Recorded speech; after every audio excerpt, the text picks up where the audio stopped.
तो hi dear student, स्वागत है आप सभी का आपके अपने चैनल जिसका नाम है एमआरएस क्लासेस। और फ्रेंड, मैं आपको बताना चाहूँगा कि आज हम साइंस का फर्स्ट चैप्टर लेने जा रहे हैं जो कि लेटेस्ट बोर्ड पैटर्न के आधार पर है एनसीईआरटी से, जिसका नाम है chemical reaction and chemical equation. तो देखो, इस चैप्टर में हम पढ़ने क्या जा रहे हैं। सबसे पहले मैं आपको बताना चाहूँगा कि हम एक तो इसका इंट्रो पढ़ेंगे। इंट्रोडक्शन में अपन क्या पढ़ेंगे कि केमिकल रिएक्शन क्या है और केमिकल इक्वेशन क्या है। ये दोनों चीज़ें जो हैं हम इसके इंट्रोडक्शन में पढ़ेंगे। उसके बाद सेकंड जो इसका पॉइंट है वो है राइटिंग ए केमिकल इक्वेशन, यानी केमिकल इक्वेशन को किस प्रकार से लिखते हैं और व्हाट आर द, इसमें क्वेश्चन और रहेगा, what are the limitation during writing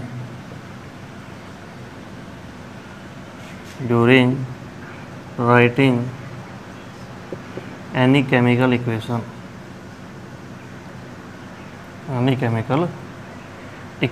कोई भी केमिकल इक्वेशन है उसको लिखते समय उसकी जो लिमिटेशन होगी, सीमाएं, और किस प्रकार से अपन उनको देखेंगे। और दूसरा है तीसरा पॉइंट, बैलेंस केमिकल इक्वेशन। इसमें हम पहले तो पढ़ेंगे बैलेंस्ड केमिकल इक्वेशन होती क्या है, एक तो बैलेंस इक्वेशन और दूसरी है अनबैलेंस्ड। ठीक है, ये है क्या और बैलेंसिंग करना क्यों नेसेसरी है, वाई बैलेंसिंग इज नेसेसरी।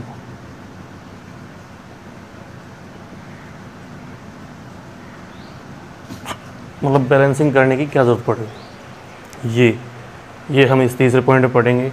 फिर है टाइप ऑफ केमिकल रिएक्शन। तो इसमें आपको पता है कि टाइप जो है इसके कोई भी जो कॉम्बिनेशन है, डिसोसिएशन है,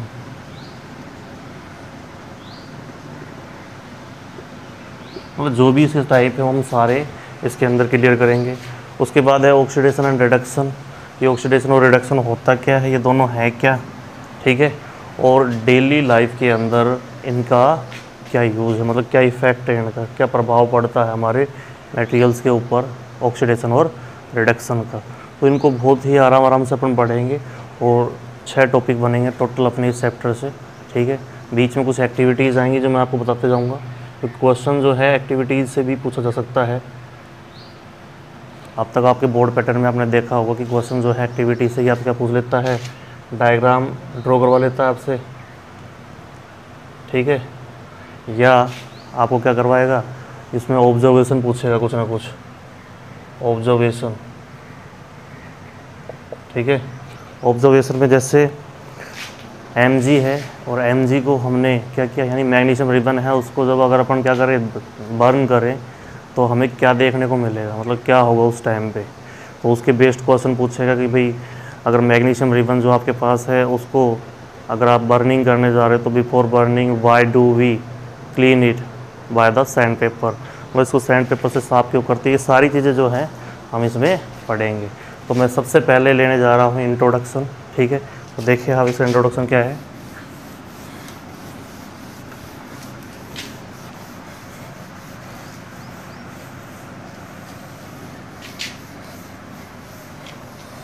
तो सबसे फर्स्ट बात करते हैं अपन, केमिकल रिएक्शन है क्या। केमिकल रिएक्शन, तो देखो, when two or more than two reactants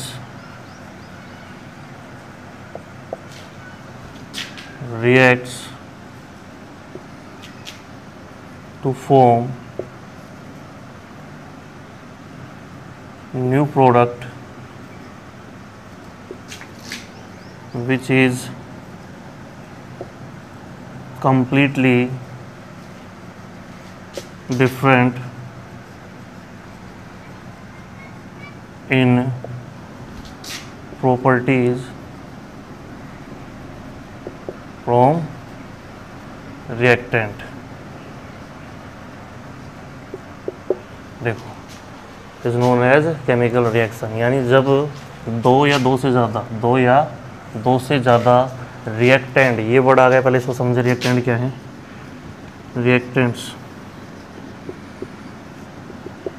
reactants are those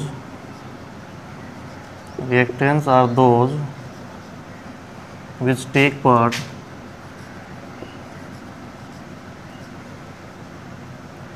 take part in any chemical reaction। ठीक है, किसी भी केमिकल रिएक्शन के अंदर जो पार्टिसिपेट करते हैं उनको अपन रिएक्टेंट कहेंगे। जैसे एग्जांपल के लिए मैंने लिया H2 और O2 और बन गया H2O, तो इसको बैलेंस करें तो ये होगा। बताऊंगा बैलेंसिंग कैसे करते, क्या है क्या नहीं है, अभी आप देखते रहो।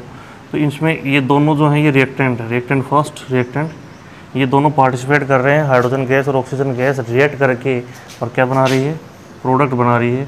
और प्रोडक्ट क्या है, water. The product is water. अब वाटर जो है ना वो कम्प्लीटली डिफरेंट है प्रॉपर्टीज में, क्योंकि वाटर क्या है, लिक्विड है, और ये दोनों क्या थी, गैसेस थी। मतलब दो गैस मिक्स हो रही हैं, और मिक्स होने के बाद आप देख रहे हो कि वो बिल्कुल कम्प्लीटली डिफरेंट प्रोडक्ट बना रही है। जैसे आपने देखा होगा दूध, और दूध से हमने क्या बनाया भाई, दही बना दिया। तो दही और दूध के अंदर आप देखोगे तो उनकी प्रॉपर्टीज में बहुत ज़्यादा डिफरेंट है। ठीक है, तो सेम ऐसा ही, यानी एक न्यू प्रोडक्ट बने, ऐसा बने जो रिएक्टेंट से बिल्कुल हटके हो। ठीक है, तो उसको अपन क्या बोलेंगे, केमिकल रिएक्शन बोलेंगे। अब जो केमिकल रिएक्शन है वो क्या क्या हो सकती है, जैसे मान लो अब ये मैंने एक एग्जांपल दिया, इसका एग्जांपल देखो आप, और ले लेते हैं अपन। जैसे मैंने लिया भाई CaCO3, अपन ने इसको हीट दी, और हीट देने पे क्या बन गया, CaO प्लस CO2 जो कि गैस है। ठीक है, अब CaCO3 क्या है, या आप बोल सकते हैं मार्बल है, या ये चौक का भी फॉर्मूला है। ठीक है, केमिकल फार्मूला है इनका, मार्बल का भी यही है।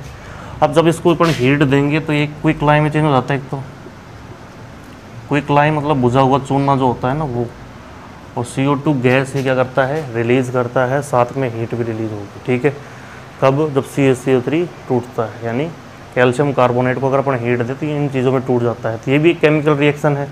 ये टूटने की, यहाँ क्या हो रहा है, कोई प्रोडक्ट टूट रहा है, दो या दो से ज़्यादा रिएक्टेंट है, यहाँ ये प्रोडक्ट है।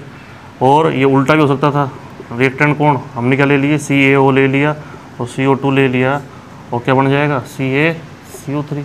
अब देखो यहाँ क्या रहा, ये दोनों रिएक्टेंट है, और ये क्या हो गया, प्रोडक्ट हो गया।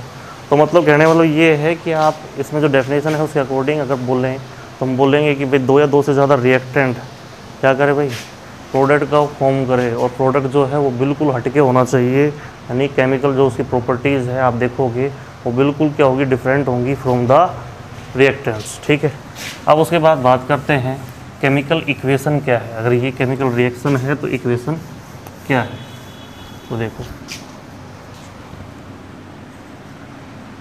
केमिकल इक्वेशन, तो केमिकल इक्वेशन है the symbolic representation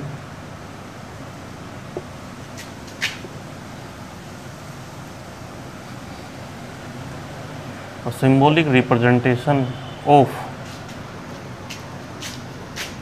chemical reaction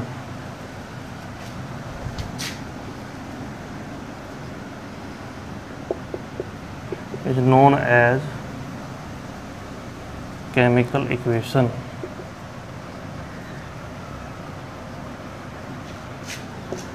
कोई भी हुई, मैं यहाँ एनी लिख देता हूँ। ठीक है, symbolic representation of any chemical reaction is known as chemical equation. जैसे अभी अपन कर रहे थे, मैंने लिया C+O2 और बन गया CO2। ठीक है, मैंने लिया NH3 + HCl और बन गया NH4Cl। तो यहाँ क्या है, ये सिंबल्स, ये कार्बन का सिंबल है, ये ऑक्सीजन का सिंबल है, इनसे क्या बन रहा है, CO2 बन रहा है। तो उसका यानी जो हम केमिकल रिएक्शन कर रहे थे, अगर उसको अपन सिंबल्स में रिप्रेजेंट कर दे तो उसको अपन क्या बोलेंगे, केमिकल इक्वेशन बोलेंगे। बस इतना सा अंतर है केमिकल रिएक्शंस, जिसके अंदर क्या हुआ, रिएक्टेंट रिएक्ट करेंगे और क्या बनाएंगे, प्रोडक्ट बनाएंगे। और यह क्या है कि जो उसका सिंबॉलिक रिप्रेजेंटेशन कर दे अपन उसके केमिकल रिएक्शन का, तो उसको अपन बोलेंगे केमिकल इक्वेशन। अब इसके बाद बात करते हैं कि जो केमिकल इक्वेशन है उसको लिखने का तरीका या limitation.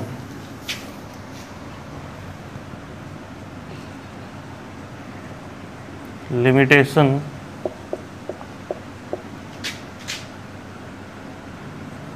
During writing any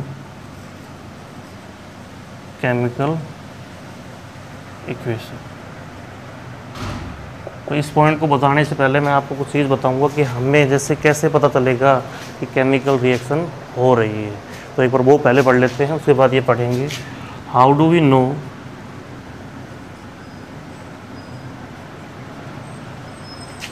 that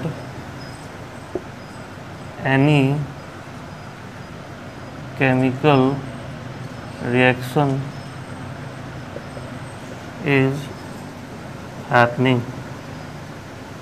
तो देखो कैसे पता चलेगा हमें भाई। इसके लिए आप बोल सकते हो कि एक तो पहली चीज़ इवोल्यूशन ऑफ गैस होगा। इवोल्यूशन ऑफ गैस यानी गैस निकलेगी, ठीक है, गैस रिलीज होगी। फॉर एग्जांपल अपन ले तो कोई भी मेटल, जैसे मैंने लिया यहाँ पे Ca और प्लस में यहाँ हमने कोई ले लिया उसके साथ एसिड। आपको पता है कि मेटल जब भी एसिड से रिएक्ट करेगा तो हाइड्रोजन गैस रिलीज करेगा। तो यहाँ से हमने ले लिया CaCl2 और प्लस में H2, और जो गैस होगी उसके लिए एरोसाइन लगाएंगे। ये मैं आपको लिमिटेशन में बताऊंगा ये चीज़ें क्या होती है, एरोसाइन ऊपर क्यों लगा है, नीचे की ओर क्यों लगता है, ये सारी चीज़ें। तो यानी हमने देखा मेटल किसी भी एसिड से रिएक्ट कर रही है और क्या बना रही है, ये प्रोडक्ट है। तो आप देख पा रहे हो कि CaCl2 क्या है, एक प्रकार का सोल्ट है, और प्लस में H2 गैस रिलीज़ हो रही है। आप ये लिख सकते हो कि जिंक ग्रेनुअल को H2SO4 के साथ लें तो क्या होगा, ये बन जाएगा ZnSO4, और यहाँ से भी H2 गैस रिलीज़ हो जाएगी। या आप वही जो अभी मैं कर रहा था CaCO3 को हीट दें, ठीक है, तो क्या बन जाता है CaO प्लस में CO2, यानी यहाँ CO2 गैस रिलीज़ हो जाएगी। आप देख रहे हो उसमें H2 गैस रिलीज़ हो रही थी, यहाँ पे CO2 गैस रिलीज़ होगी, ठीक है। तो ये था सबसे पहला कि हमें कैसे पता चलेगा, यानी या तो उसमें गैस रिलीज़ होगी, दूसरा formation of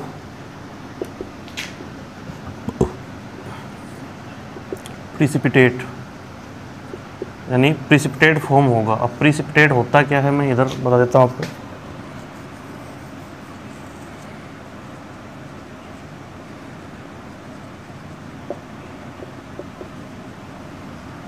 Any insoluble substance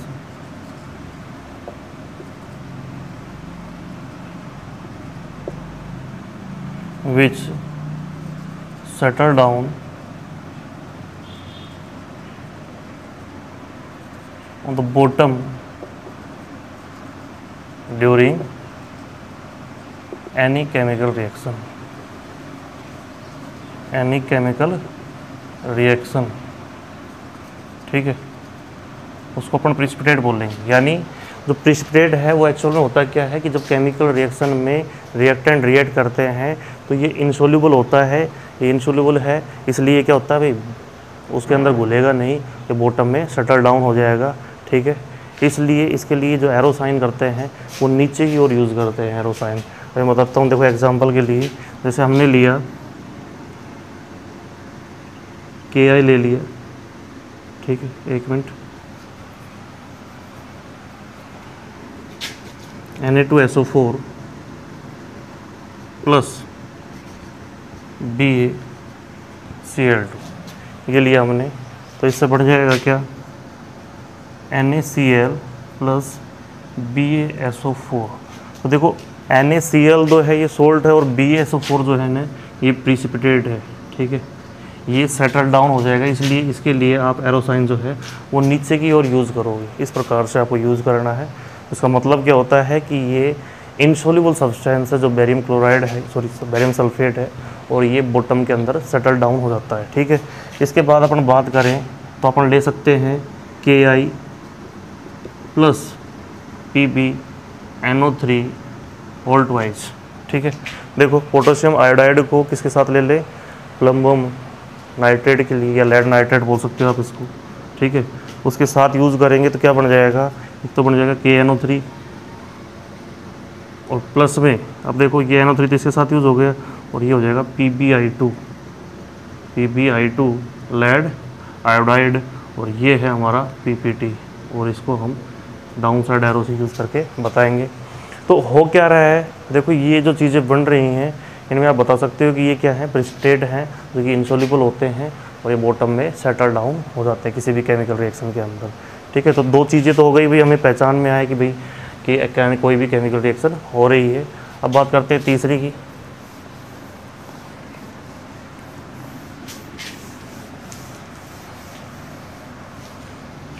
तीसरा है भाई change in temperature. Third, change in temperature, मतलब तापमान में चेंज आ जाएगा, ये घटिया बढ़ जाएगा। ठीक है, जैसे आपने देखा होगा कि हम पानी के अंदर थोड़ा सा सर्फ वगैरह यूज़ करते हैं, सर्फ एक्सल वगैरह, हाथ में अगर रख के अपन पानी में डुबोएं तो आप पाओगे कि जो आपकी हथेली है वो क्या हो जाएगी, गर्म हो जाएगी। इसका मतलब क्या हो रहा है, वहाँ से हीट रिलीज हो रही है, और ये कैसी प्रोसेस होगी, एक प्रकार की एक्सोथर्मिक प्रोसेस होगी। तो इसमें आप एग्जांपल ले सकते हो, जैसे CaO प्लस H2O और बन जाता है CaOH वोल्ट वाइज। यहाँ पाओगे कि इसमें भी हीट रिलीज होगी, इस प्रोसेस के अंदर हीट रिलीज होगी। दूसरा है 2NO, और इसको अपन क्या करें, ब्रेक करें तो ये टूटेगा भाई N2 प्लस O2 के अंदर, यहाँ भी हीट रिलीज होगी। ठीक है, तो देखो इनमें हो क्या रहा है एक्चुअल में, ऊपर जो है वो है बुझा हुआ चूना, ये है क्विक लाइम जिसको अपन बोल रहे थे। ठीक है, और क्विक लाइम को जब पानी के अंदर डालते हैं तो क्या बन जाता है, ये CaOH वोल्ट वाइज, जिसको अपन बोलते हैं कैल्शियम हाइड्रोक्साइड या लाइम वाटर, इसको बोलते हैं लाइम वाटर। इसको आप नॉर्मल भाषा में बोलते हो गड़ी, जो हम सफ़ेदी करते हैं ना, वाइट वाश वगैरह। ठीक है, वो ये है। और जब ये जो COH2 वोल्ट वाइज है ये रिएक्ट करती है CO2 से, ध्यान सुनना, जब ये CO2 से रिएक्ट करती है तो उसके बाद ये CO3 की लेयर बना लेती है, और जो कि बहुत ज़्यादा सफ़ेद होगी। यानी आपने देखा होगा कि हम दीपावली के टाइम या वैसे कोई फंक्शन हो तब सफ़ेदी करवाते हैं घरों पे, तो आप देखोगे जिस दिन सफ़ेदी करवाई है उस दिन आपको जो वाइटनेस है वो इतनी नहीं दिखेगी, लेकिन 1 या 2 दिन के बाद आप देखोगे कि वो वाइटनेस ज़्यादा हो जाएगी। और क्यों हो जाएगी कि जैसे जैसे ये किससे CO2 से रिएक्ट करती है, तो रिएक्ट करने के बाद एक बहुत सफ़ेद लेयर जो है वो जनरेट हो जाती है, और किसकी होती है, CaCO3 की। ठीक है, आगे चलते हैं। तो 3 तो हो गए अपने भाई, इनसे हमें पता चलेगा, एक तो इवोल्यूशन ऑफ गैस है, दूसरा फॉर्मेशन ऑफ प्रेसिपिटेट है, और तीसरा है चेंज इन टेम्परेचर। अब देखो आगे और किससे पता चलेगा हमें ये चीज़, तो अगला है चेंज इन कलर, यानी कलर भी बदल जाएगा। नेक्स्ट है चेंज इन कलर, देखो कैसे,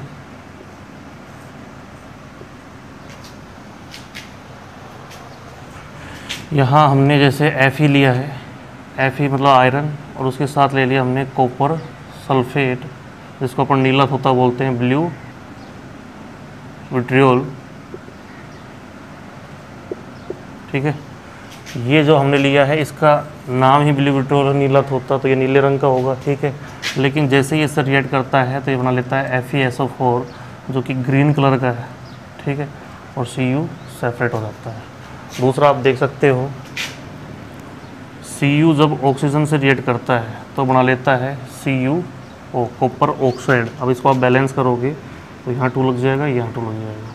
अब ये जो है ना ये ब्राउन कलर का है, और इसका जो कलर है वो कैसा है, ब्लैक है। तो देखो कलर चेंज हो रहा है, इसका मतलब वहाँ भी क्या हो रही है, कोई भी केमिकल रिएक्शन हो रही है। इसलिए अपने पास एक एक्टिविटी भी है, उसके अंदर एक टेस्ट ट्यूब के अंदर क्या लिया गया है,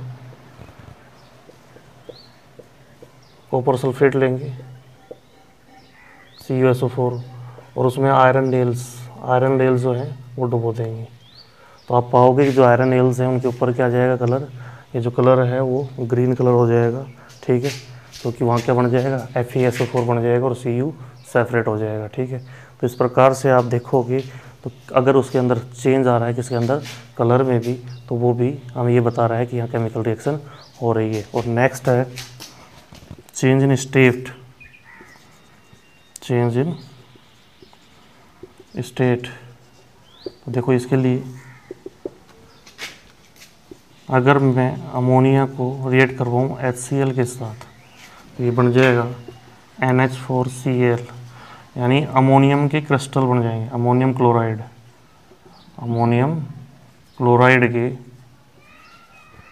क्रिस्टल्स बन जाएंगे। किससे बने हैं, देखो NH3 से और HCl से। इन दोनों को जब मिक्स कर दिया जाए तो वहाँ क्या बन गए, क्रिस्टल बन गए।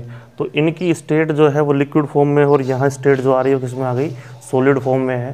तो यानी जो स्टेट है वो क्या है, अवस्था बोलेंगे, जैसे आपने पढ़ा भी है सॉलिड लिक्विड गैस।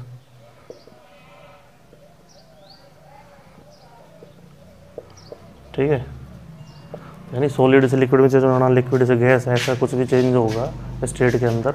तो ऐसा ही हम देख पा रहे हैं लिक्विड टू किस में चेंज हो रही है, सॉलिड क्रिस्टल्स बन रहे हैं इसके। तो मैं आपको बताना चाहूँगा कि देखो जो ये हम बढ़ा लेते हैं, जैसे कोई भी केमिकल रिएक्शन हम कर रहे हैं, अभी इससे पहले हमने ये जो एग्जांपल लिए थे, कौन से, पोटेशियम आयोडाइड को रिएक्ट करवाया था हमने PbNO3 होल ट्वाइस, और बन गया था हमारा KNO3 और प्लस PbI2। अब ये जो इधर बन रहा है ना, ये मोलिकुलर फॉर्मूले पे डिपेंड करे हुए, और मोलिकुलर फॉर्मूला जो है वो आपने 9th में पढ़ा है, उसको बनाना। जैसे इसका एक पार्ट क्या होगा, प्लस का होगा तो दूसरा माइनस का होगा, ऐसे इसका भी एक पास पर क्या होगा, प्लस का होगा, दूसरा क्या होगा, माइनस का होगा। तो ये जो 2 है ना, ये यहाँ होगा, इसमें दोनों 1 1 है, ठीक है।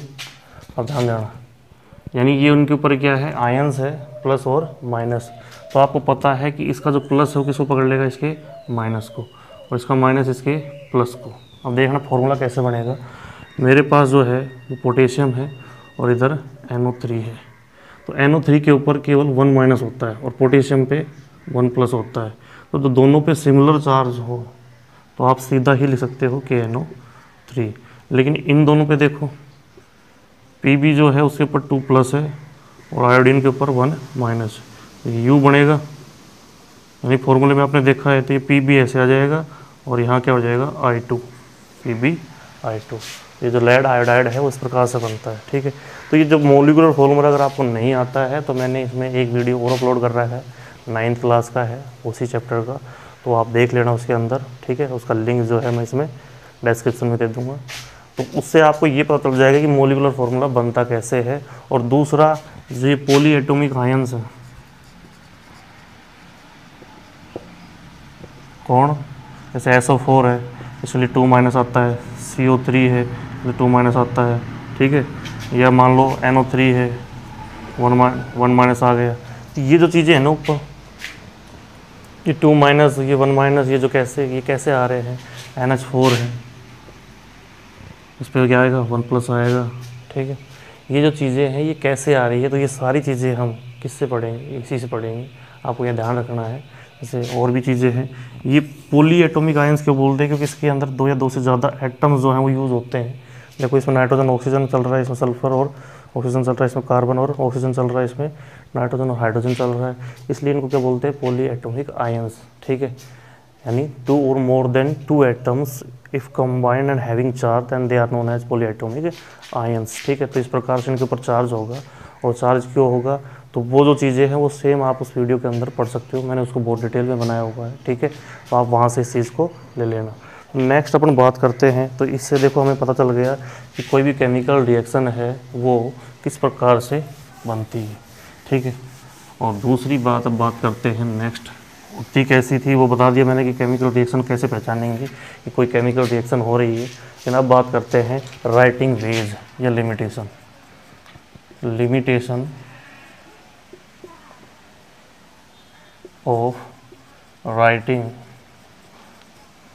Chemical equation.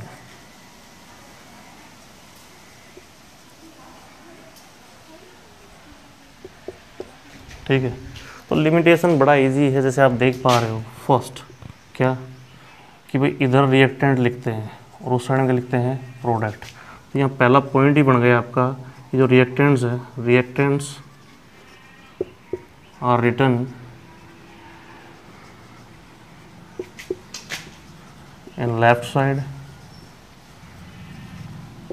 and product is written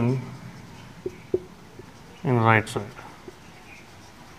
sorry right hand side, ये right side।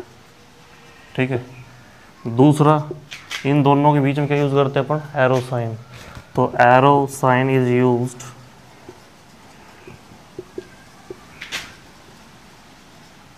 between reactant and product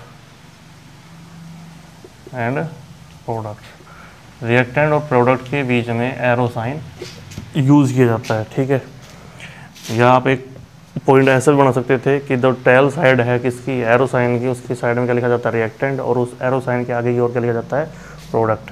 तीसरा, अगर आप हीट दिया जा रहा है, मतलब हीट इज़ प्रोवाइडेड या heat is given, then it is represented on arrow sign।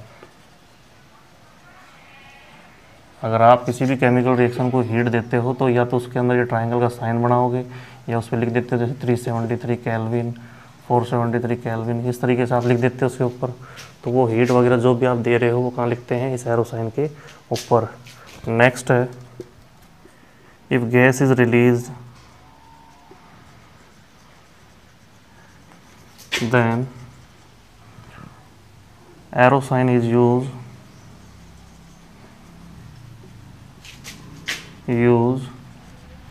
in upward direction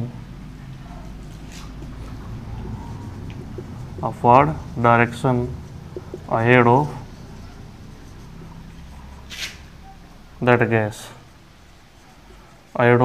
जैसे हमने लिया था CaCO3 का एग्जाम्पल, उसमें हमने क्या लिया था भाई, Ca और CO2, और इसमें जो गैस है CO2 है तो उसके आगे हमने एरो साइन ऊपर की यूज़ कर लिया था। ठीक है, तो अगला जैसे गैस के लिए ऊपर यूज़ करते हैं और आपको पता है प्रिसिपिटेट हो तो उसमें ये एरो साइन कहाँ होगा, तो during formation of precipitate arrow sign is use in downward direction. ठीक है, गैस में ऊपर की ओर, क्योंकि गैस हल्की होती है आपको पता है, वो हवा में उड़ जाएंगी, इसलिए एरो साइन ऊपर की ओर लगाते हैं। और जो प्रिसिपिटेट है वो भारी है, इंसोल्यूबल है, वो बॉटम में बैठ जाते हैं, इसलिए एरो साइन नीचे की ओर लगाते हैं। ठीक है, उसके बाद जो है, अगर आप हट गया फिलहाल, कैटलिस्ट वगैरह होते थे। कैटलिस्ट क्या है, कैटलिस्ट है जो किसी भी रिएक्शन की स्पीड को बढ़ा दे या घटा दे। ठीक है, यानी इनके स्पीड के अंदर चेंज करने के लिए उनको यूज़ किया जाता था और वो खुद क्या रहते थे, नॉट चेंजेबल रहते थे। ठीक है, तो इस प्रकार से ये जो हैं ये तरीके हम यूज़ करते हैं जब किसी भी केमिकल रिएक्शन को अपने को लिखना होता है तो उस टाइम पे। ठीक है, तो आज के लिए इतना ही, आगे के जो पॉइंट है वो हम पढ़ेंगे नेक्स्ट वीडियो में। Thank you very much. आपको ये और करना है इसके साथ साथ कि एक बार बुक को उठाएँ और उसके साथ साथ इन चीज़ों को पढ़ें। उसमें एक एक्टिविटी और रह गई तो वो मैं एक्टिविटी बता देता हूँ आपको, क्योंकि वो फर्स्ट पेज पे आ जाती है, तो वो देख लें एक बार।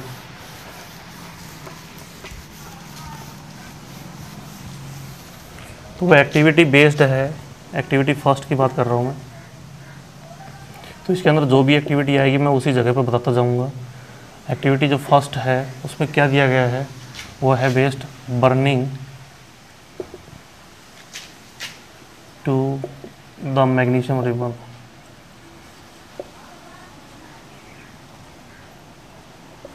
यानी मैग्नीशियम रिबन को हम बर्न करेंगे। ठीक है, अब देखो आपको मैं बताना चाहूँगा बर्निंग का मतलब एक्चुअल में होता क्या है। केमिकल इक्वेशन को अगर अपन रिप्रेजेंट करें तो बर्निंग का मतलब उसकी रिएक्शन होना किसके साथ, ऑक्सीजन के साथ। क्योंकि आपको पता है कि किसी भी चीज़ को जलाने के लिए ऑक्सीजन का होना बहुत ज़्यादा ज़रूरी है। ऑक्सीजन के बिना वो चीज़ नहीं जलेगी। इसका मतलब वहाँ रिएक्शन किसके साथ हो रही है, ऑक्सीजन के साथ हो रही है। तो देखो हमने क्या लिया, मैग्नीशियम रिबन लिया और उसको साथ ऑक्सीजन की रिएक्शन करवाई तो बन जाएगा क्या, MgO इसको बैलेंस करें तो यहाँ 2 लग जाएगा, यहाँ भी 2 लग जाएगा। अब ये जो MgO है ना, ये एक्चुअल में एस है, एस मतलब राख है ये, ठीक है।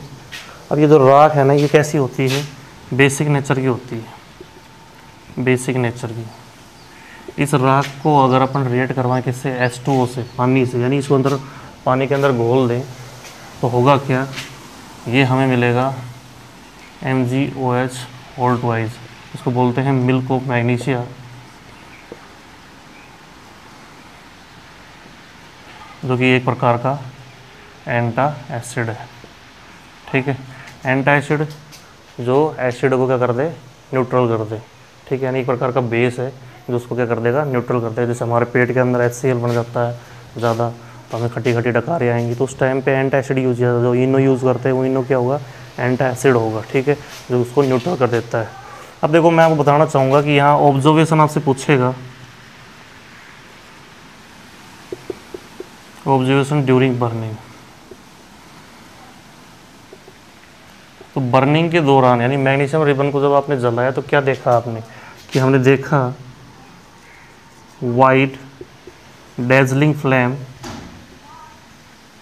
मतलब आग की हमें सफ़ेद कलर की लपटें देखने को मिली, और जो कि चकाचौंध कर देने वाली थी, चकाचौंध, ठीक है।